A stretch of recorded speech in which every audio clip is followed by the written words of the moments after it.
Welcome everyone to the Mind of Little Rage. This program is going to be called TMOLR Texas, and we're going to be looking at small town Texas and the wonderful people and vast history that make up the small towns in this wonderful state. We're going to be starting off the first episode with the place of my birth, which is Brazoria County. Brazoria County is right there in southeast Texas along the Gulf Coast and is just south of the Houston area. As a matter of fact, Brazoria County is part of the Houston Sugarland metropolitan area.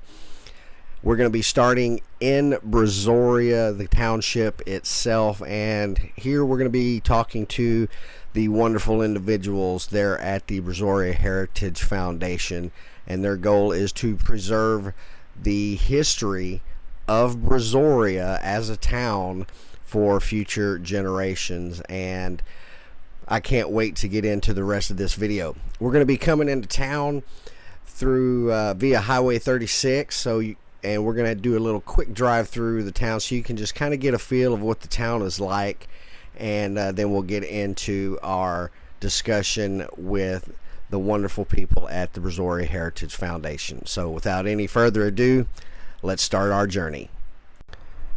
So we're going to be coming into town here on Highway 36, and as you can see here, there is a lot of construction, a lot of road construction going on here. Highway 36 is being expanded to a 4-lane highway, and it's something that's pretty much overdue for Highway 36. We used to travel this road when I was a kid, back and forth between here and Clyde, Texas, and it was always a 2-lane highway and never really felt like it was treacherous or anything, but at times Highway 36 can get rather busy. So we're coming in on the north side of town, and here in just a couple of seconds here we're going to be passing one of my favorite signs I love to see every time I come into town, and that is a sign that says Brazoria, the cradle of Texas. And I believe it's just on the other side of these storage buildings that we're passing here, and we're coming up on it. There she is right there, Brazoria, the cradle of Texas. And the land that's going to be off to the right, the community that's over there, is actually known as Wild Peach, and that basically starts at Brigance Road, which is going to be the next road that we're going to pass here on our right. That's Brigance Road right there, and basically everything from there, pretty much all the way to West Columbia to the north, is Wild Peach. And over to our left here momentarily is what is widely considered to be Old Town Brazoria, and this is the site of the original site of the town, and where it actually started here. And the big white building there that you see on the left hand side is the Mason Lodge there. It's a rather old building, and something that we may actually go and try to check out and get some history on that building in future episodes. One thing that brings me a lot of pride is Brazoria is home to the second ever Buc-ee's, and you can see it right there as we go through this stoplight. Now, that is the updated Buc-ee's. The Buc-ee's that was there was a rather small Buc-ee's, but everybody loves Buc-ee's, and we had the second ever Buc-ee's store in its existence, and I do wear that just like I wear the fact that I'm a Texan on my sleeve. It's something that I'm very proud of. There are a lot of amazing historical things that have happened in the history of Brazoria County and in Brazoria itself, and you can see that there's some expansion of the town, and you're looking at a town that's maybe a little bit over 3,000 people. I believe it's 3,019 is the official census on the population there in Brazoria. But here through this stoplight, if you were to go to the left, that's Highway 332, and 521, and you can get to Lake Jackson or Angleton via both of those roads. And the Brazoria Heritage Foundation, as you can see me pointing there, the statue of Henry Smith, but the Brazoria Heritage Foundation is right there. We do have the Brazoria Fire Department right there, and the railroad. And we're going into the classic downtown area of Brazoria. Now, it's seen its ups and downs throughout the history of the town, and there's a couple of bars here. There's great food here as well, and we've got some nice modern things, but it still has that very much small town type of feel to it. We've got food trucks, as you can see there, that are very popular, and it's just a really cool town, and it's somewhere that I am proud to be from and proud to call my home. And most people, when I talk to them, whether it was my time in the military or if it was anywhere else in this great nation, that I was talking to somebody and they asked me where I was from, and I would tell them Brazoria, Texas, and I wouldn't get where the heck is that.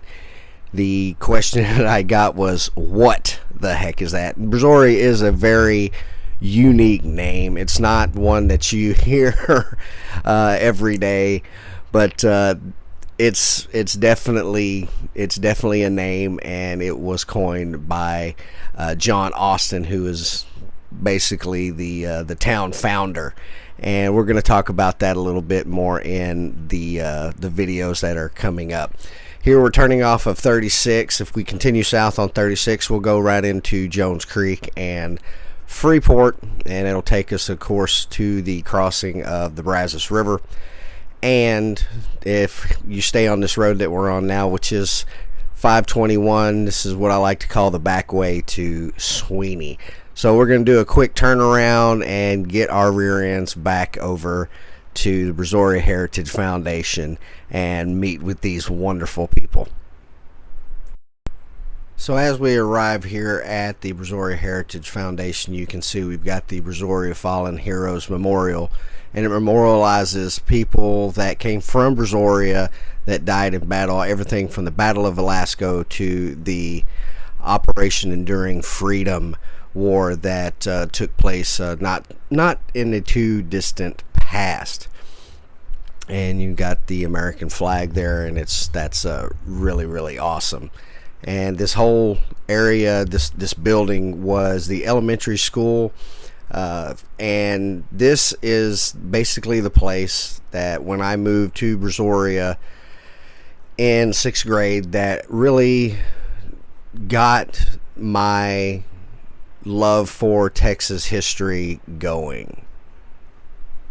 On both sides of the entrance, you do have some paintings of some very important people in Brazoria history here, and we're going to get ready to go inside of the Brazoria Heritage Foundation. So before we get started with the actual meat and potatoes of this first episode, I feel it's very important that I get a couple of things off of my chest. First and foremost, this whole series is going to focus on history. Now, history has a lot of times where it's maybe dark, and there were atrocities and mistakes were made and things of that nature. And it does kind of paint certain individuals in a bad light, and that's unfortunately part of the human condition. Now, when it comes to history itself, I believe that history needs to be taught, shown in its truest form. The dark with the bad with the good. It does not need to be made more palatable. It does not need to be changed. History should be taught with the information that we have live and in living color, with everything that is associated with it. To change history not only degrades the lessons that we can learn from our past, it aids in us making the same mistakes that our ancestors made. And that's what history is. History is learning from the mistakes and the successes that our ancestors made, our the people who came before us.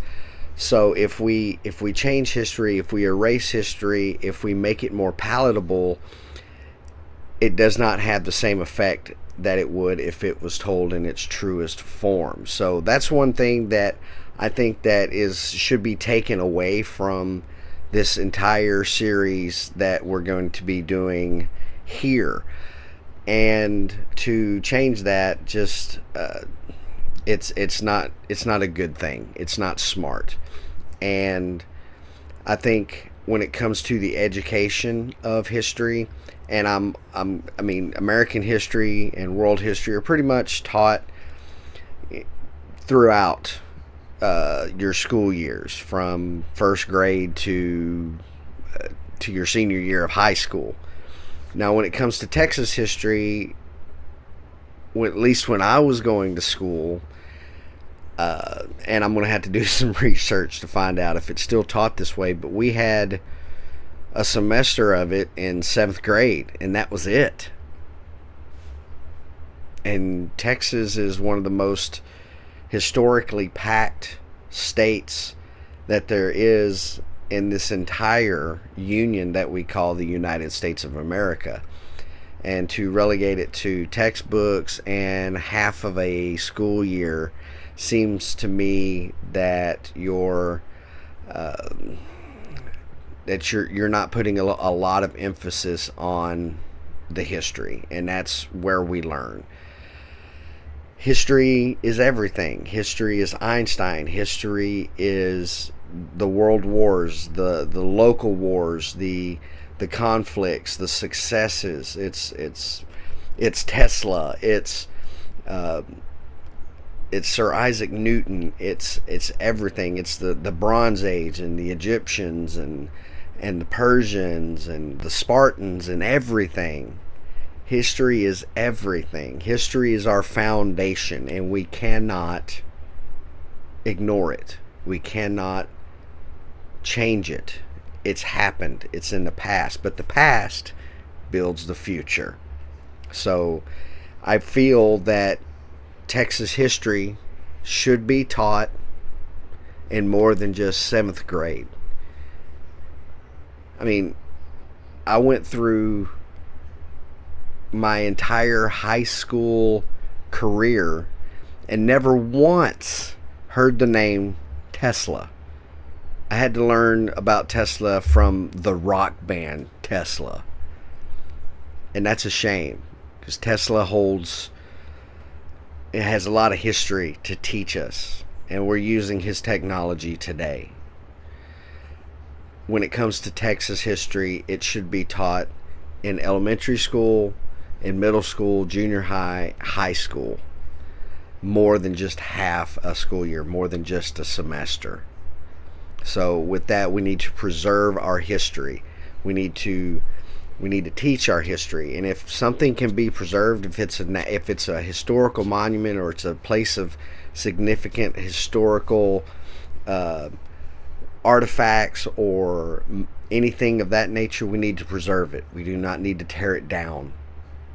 So one thing that kind of sticks out to me is they're wanting to tear down the old Brazoria Bridge, which at one point was named the Bridge to Nowhere. It's being torn down. It's got a historical marker and everything, and it's being torn down. And I think that is a shame. I think that is something that should not happen. And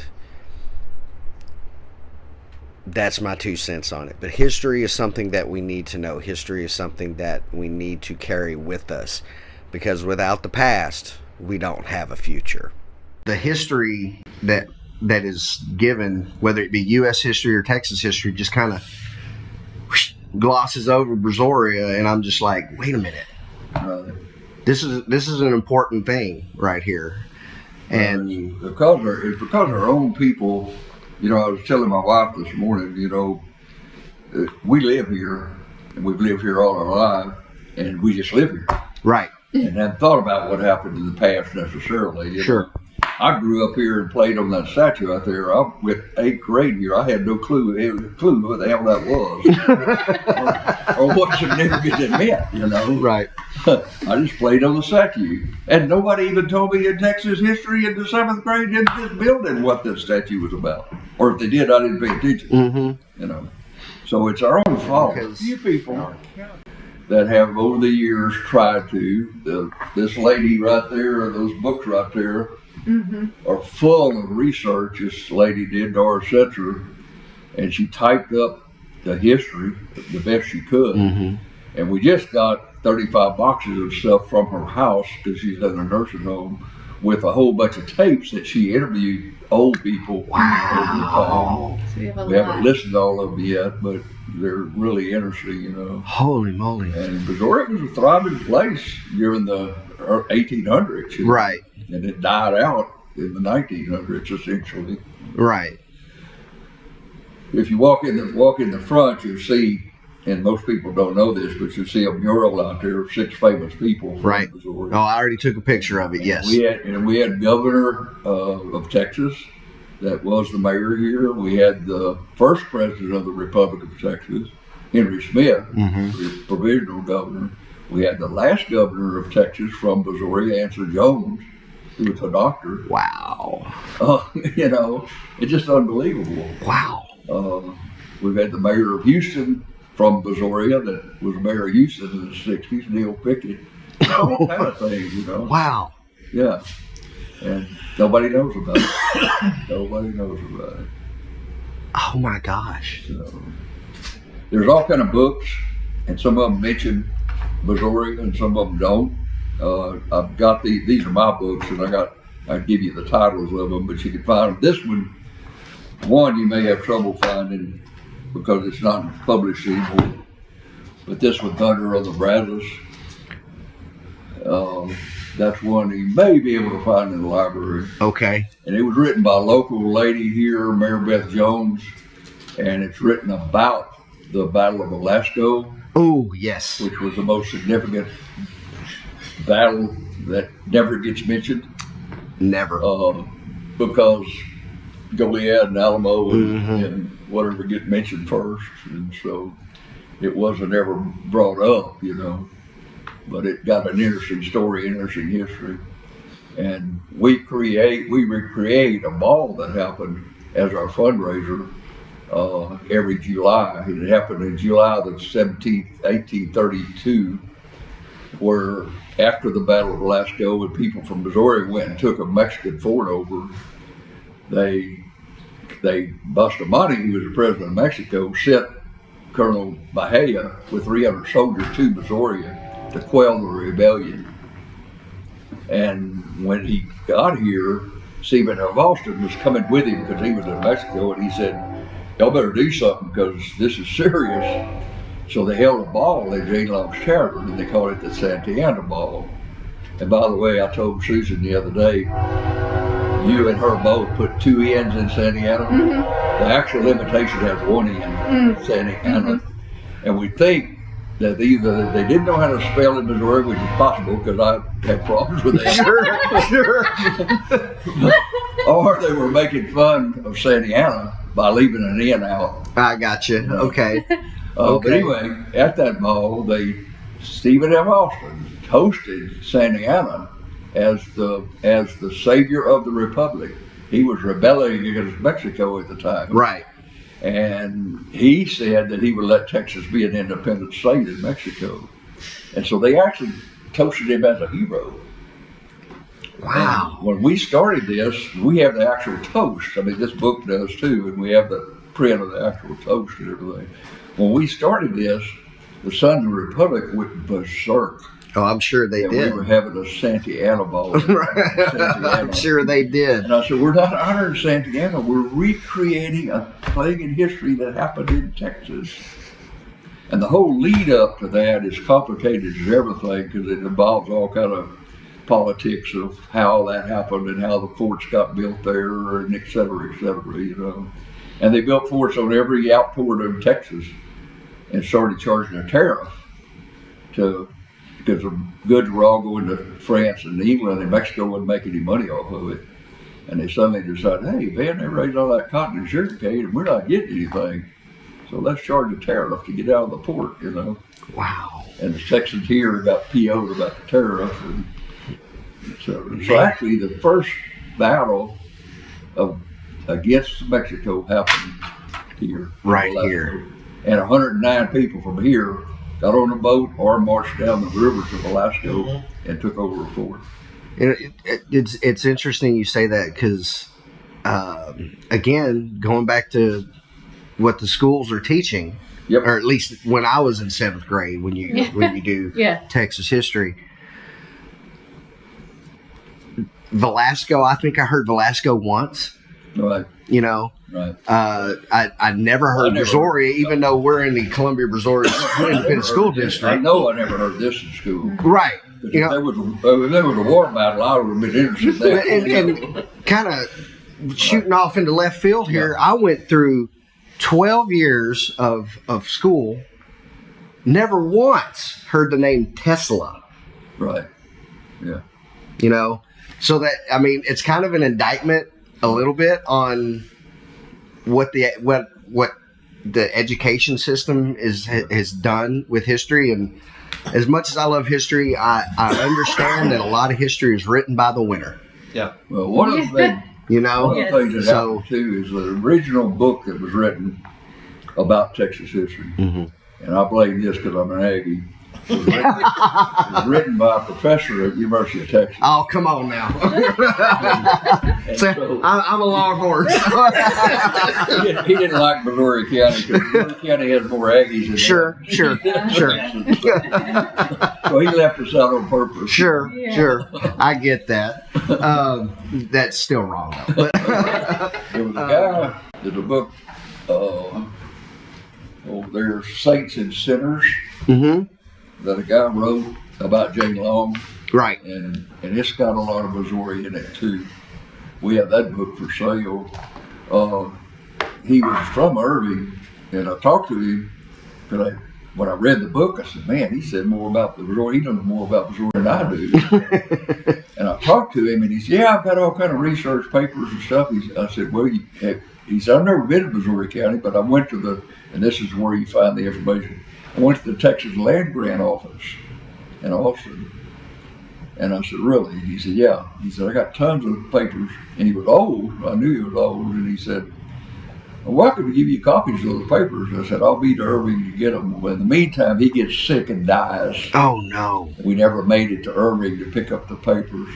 I called his wife when I found out he died. And she said, yeah. I said, my son just threw all those threw all that research in the dumpster. Oh no! I said, what?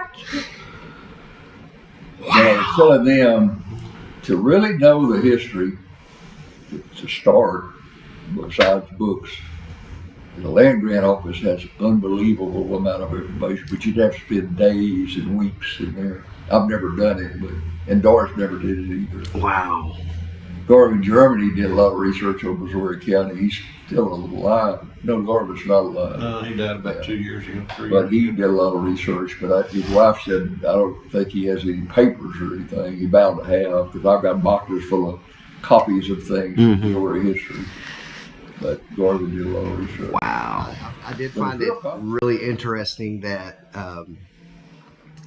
the Brazoria Cemetery, you had to be Catholic to be buried there in the national. Well, you had to be Catholic to be in Texas. Right. Yeah. because that was the denomination of Mexico. Yeah. So I was reading it said a lot of the people that had moved here were like, yeah, I'm Catholic.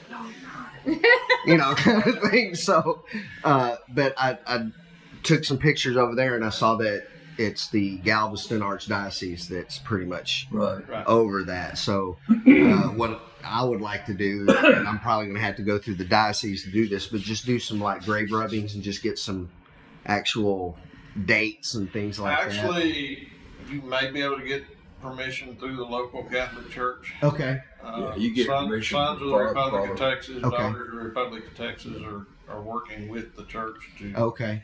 to try to get a lot of the historical headstones renovated. Oh, awesome. So, Yeah, there's been quite a bit of restoration going on lately down there.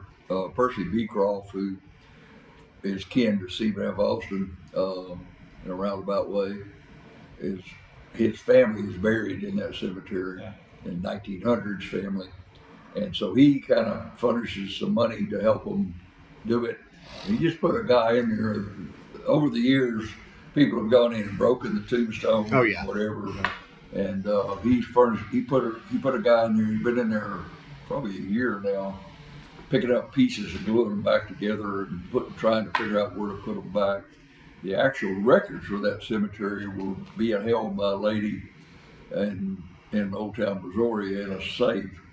And when she got old, her daughter gave it to the Catholic Church, and somebody robbed the Catholic Church, stole the whole safe, and they think it's probably in the bottom of the Brazos River. So they have no idea who's buried where because of that, you know. But there's some famous people buried in there. You know, one thing that irritates me to no end is if we don't at least acknowledge or know our history, we're doomed to repeat it. Yeah. You know, and that's bordering on the definition of insanity. You know, doing the same thing over and over again, expecting a different outcome. Right. And the fact that even back then, history, what would become history, was just completely discarded. Right. You know, because somebody thought there may have been something valuable monetarily wise in the safe, got it opened, and just papers, and throws it possibly in the Brazos somewhere. What's valued to me as history is not valued to you. Correct. You know, and understand the history. You know, that's one thing that I think that at least American society has just they want to clean it up. They want to change it to make it more palatable. Let's not make it palatable. Let's make it truth. Yes. Right. You know? Yeah. Yes. And you know, we can't we're gonna make the same mistake over again, and it may be even worse than it was the first time. History should not be just relegated to pages in a book or pictures. It should be living, breathing history. Well, look at what Brazoria looked like in the 1850s and 90s. Yes. Mm-hmm. Yeah. Hotels and Yeah. You know. Yeah. Well, wasn't Brazoria the county seat of the county for the longest time until they moved it to Angleton? Yeah. She fixed up a beautiful display out there about the county courthouse. We'll show you in a minute. Wow. Started off as a wooden courthouse in 1939, and then there's other things too. Even going further back, the girl that was working on the courthouse article, Susan, called me up. And she said, "Well, Brazoria was a county seat, and West Columbia was a county seat too, and they fought over it." I said, "No, you got your information wrong." Right. She said, "Well, I read something." I said, "No." I said, "Brazoria was the capital of the state of Tejas and what's the other Mexican town? Sotillo." Mm-hmm. They made Brazoria the capital, and at that time of the Brazoria region. And they said there were 7,000 people in Brazoria. And I got to research this. I said, 7,000 people live in Brazoria. That covered a 7-county area that was Brazoria.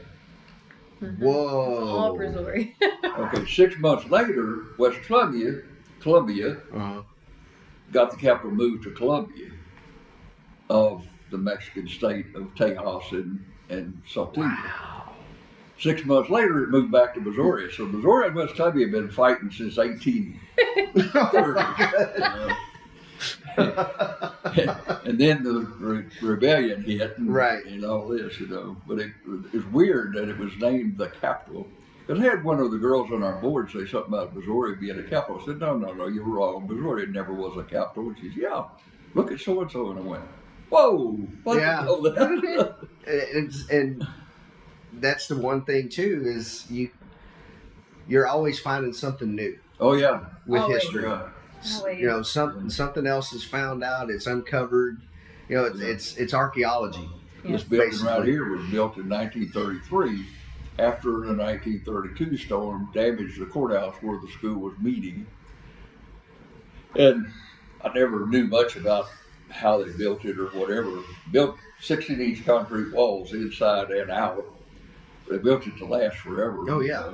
School was going to tear it down and, you know, sell the land and stuff. We managed to save it. But I found something the other day in Doris's thing that said Mr. Montgomery and Mr. Harris went to Houston to talk to Mr. Pickett, who was from here, but at the time was in charge of, not mayor, but charge of something else in Houston. And he went to the Congress, Texas Congress, and got appropriated $20,000 to build this school. And I'd never seen that before. Wow. And it said, I was telling somebody, they said, they could have built that for $20,000. I said, why not? They built the courthouse for $95,000, which is a lot bigger than this. Yeah. Right. So they probably did. Wow. But yeah, there's little tidbits that you find that you just go, whoa, you know.